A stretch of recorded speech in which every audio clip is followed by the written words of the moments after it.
प्रकार का है? दो प्रकार का। कौन कौन सा? भाव प्रत्यय ज्ञान है और गुण प्रत्यय ज्ञान है। जो ज्ञान भाव विशेष से जुड़ा होता है, जो ज्ञान किससे जुड़ा होता है? भाव विशेष से जुड़ा होता है, उसे क्या बोलते हैं? भाव प्रत्यय अवधि ज्ञान कहते हैं ना। और भाव प्रत्यय से जुड़ा, जो भाव विशेष से जुड़ा हो उसका नाम भाव प्रत्यय। अवधि ज्ञान कहते हैं चारों निकाय के देवों और सभी नारकियों को कौन सा ज्ञान रहता है? भाव प्रत्यय अवधि ज्ञान रहता है। किस किस को रहता है? हाँ, इसमें यदि कहें कि सभी मनुष्यों को भाव प्रत्यय अवधि ज्ञान होता है, सही है या गलत? गलत है। किनको होता है? देवों और नारकियों को। 5 कल्याणक वाले तीर्थंकरों को भी कौन सा होता है? भाव प्रत्यय अवधि ज्ञान होता है। कौन सा होता है? भाव प्रत्यय अवधि ज्ञान होता है। फिर क्या कहा कि तीर्थंकर के जन्म से ही 3 ज्ञान के धारी होते हैं। कितने ज्ञान के धारी होते हैं? ठीक है। और फिर तब संयम के बल से ही किन्हीं मुनि को अवधि ज्ञान प्रकट होता है, तो उसे गुण प्रत्यय कहते हैं। ठीक है। तप और संयम के निमित्त से, है ना। तप और संयम के बल से, गुण से कहा, सम्यक दर्शन आदि गुण से भी कहते हैं, और संयम, तप और संयम के बल से जो अवधि ज्ञान होता है उसे क्या बोलते हैं? गुण प्रत्यय कहते हैं। वह किन्हें होता है? किन्हीं त्रियंचों को भी इसका सद्भाव, मुनिराज को और किन्हीं त्रियंचों को। फिर देखिए, क्षेत्र और काल की मर्यादा के विशेषों के अनुसार अवधि ज्ञान के कितने भेद हो जाते हैं? 3 भेद हो जाते हैं। कौन कौन से? देशावधि, परमावधि और सर्वावधि। भाव प्रत्यय अवधि ज्ञान को ही क्या कहते हैं? देशावधि कहते हैं। गुण प्रत्यय अवधि ज्ञान तीनों प्रकार का हो सकता है ना। गुण प्रत्यय अवधि ज्ञान कैसे हो सकता है?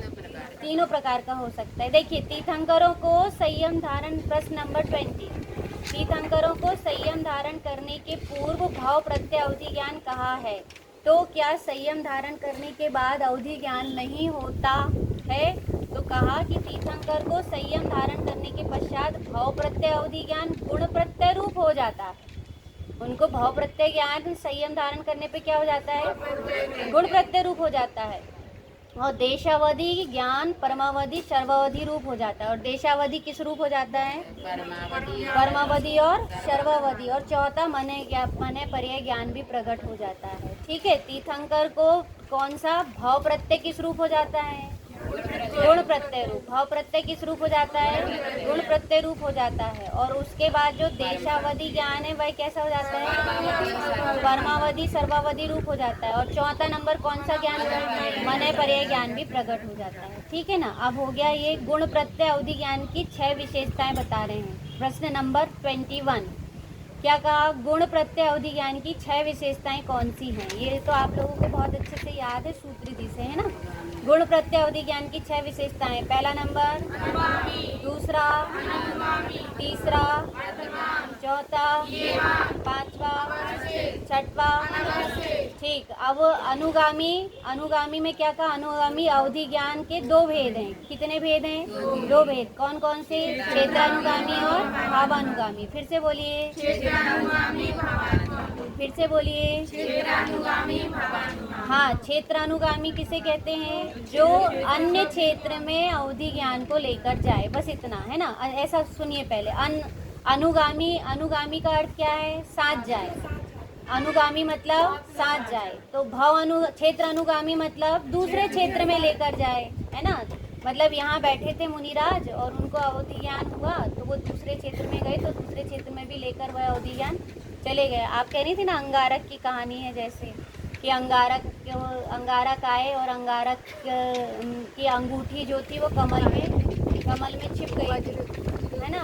तो वो आया और आके कहने लगा कि मुनिराज से कि आप आए थे मेरे घर आहार वेला के लिए, तो आपने ही मेरी अंगूठी ले ली है। तो वो उस क्षेत्र से उन्होंने बता दी कि नहीं, आप वहाँ पर नदी में स्नान कर रहे थे, उस समय कमल में ही आपकी अंगूठी जाके उसका नग गिर गया है, तो हीरा है उसमें है। तो वो गए वहाँ पर और वहाँ जाके उनने हीरा ढूंढे, तो उनको वो हीरा वहाँ मिल गया। तो वो वाला ज्ञान जो हुआ वो कैसा हुआ? कि अभी अपन कहें कि उनने उस क्षेत्र में वो अवधि ज्ञान लिया और दूसरे क्षेत्र तक भी वो अवधि ज्ञान साथ चला गया। मतलब वो बैठे थे खनिया दाना में और फिर चले गए वो कहाँ पर? अपने ललितपुर। तो यहाँ से वहाँ तक ललितपुर में जाते तक यदि वो अवधि ज्ञान उनके साथ रहा तो उसको बोलेंगे क्षेत्रानुगामी। क्या बोलेंगे? क्षेत्रानुगामी। मतलब वो एक क्षेत्र से दूसरे क्षेत्र में साथ लेकर गए, उसका नाम क्षेत्रानुगामी। और भवानुगामी किसको कहेंगे? जो अवधि ज्ञान कैसा होगा कि दूसरे भाव में ले जाएं। कोई मुनिराज है ना, कोई मुनिराज को क्या हुआ कि मरण समय में समाधि हुई और उसी समय अवधि ज्ञान हुआ, और वह अवधि ज्ञान लेकर वो कहाँ चले गए कि वो दूसरी पर्याय जो उनको प्राप्त हुई उस गति में। जैसे जाति स्मरण ज्ञान होता है ना, तो जाति स्मरण ज्ञान में भी क्या होता है कि किसी किसी बच्चे के लिए कहा जाता है। वो एक कहानी आती, एक किसान थे और वो अपनी माँ की तरफ ना देखते थे, ना मिलते थे, ना दूध पीते थे अपनी माँ का, क्योंकि वो उनके ससुर थे। और उनको जैसे बचपन से ही उनने मौन ही धारण कर लिए। उनको ये लगा कि मैं तो कौन था इनका, कि मैं ससुर था, मैं इनका बेटा बन गया, तो मैं कैसे माँ को देखूं, माँ से लिपटूं, माँ से प्रेम करूं। तो वो कैसे थे, बहुत शांत हो गए थे। बाद में अवधि ज्ञान तो मनुष्यों को नहीं होता ना?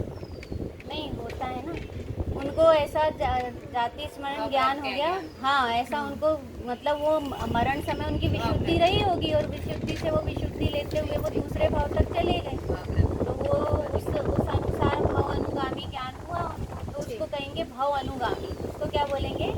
भाव अनुगामी। साथ जाए और साथ ना जाए। ठीक। अब जो अवधि ज्ञान अन्य क्षेत्र में जाता है, साथ जाता है, उसका नाम क्षेत्रानुगामी। और अन्य भाव में साथ जाता है भवनुगामी। और जो अन्य क्षेत्र भाव के साथ साथ नहीं जाता है उसका नाम अननुगामी। और जो अवधि ज्ञान निरंतर बढ़ता रहता है वर्धमान। जो बढ़ता रहता है वर्धमान, जो निरंतर घटता जाता है विमान, है ना। कोई विशेष देखो, जिसमें संश्लेष परिणाम कैसे होते हैं कि मुनिराज को भी संश्लेष परिणाम हो जाए तो उनका अवधि ज्ञान भी कैसा होता चला जाता है, घटता जाता है। ऐसे ही अपन भी दूसरे से घृणा, ईर्षा, द्वेष करें तो अपना ज्ञान भी कैसा होता जाएगा, घटता चला जाएगा, है ना। तो इसको कहते हैं हीमान। फिर जो अवधि ज्ञान सदा एक सा बना रहे उसका नाम अवस्थित। और जो अवधि ज्ञान बढ़ जाए उस और घट जाए उसका नाम अनवस्थित। सर्ववधि ज्ञान अप्रतिपाती और वर्धमान होता है, जो केवल ज्ञान प्रकट होने तक रहता है। सर्ववधि ज्ञान कैसा रहता है? अप्रतिपाती और वर्धमान होता है ना। अप्रतिपाती भी होता है और वर्धमान भी। अप्रतिपाती मतलब बाधित नहीं होता है ना, बाधित बाधा रहित होता है। और वर्धमान मतलब वो बढ़ता चला जाता है। वो हाँ, वो कैसा है कि उनमें इतनी विशुद्धि होती है, इतनी विशुद्धि होती है, इतने सभी जीवों के प्रति ये मैत्री भाव, प्रेम भाव, और सभी के प्रति इतना, हाँ, इतनी करुणा होती है, उनकी सच्ची दया होती है, जिसके कारण उनको केवल ज्ञान प्रकट होने तक के वो सर्वावधि ज्ञान बरतता रहता है। अब उसके बाद है मनय पर्याय ज्ञान किसे कहते हैं। देखो, इसको शॉर्ट में ले ले, टाइम हो गया, रहने दो।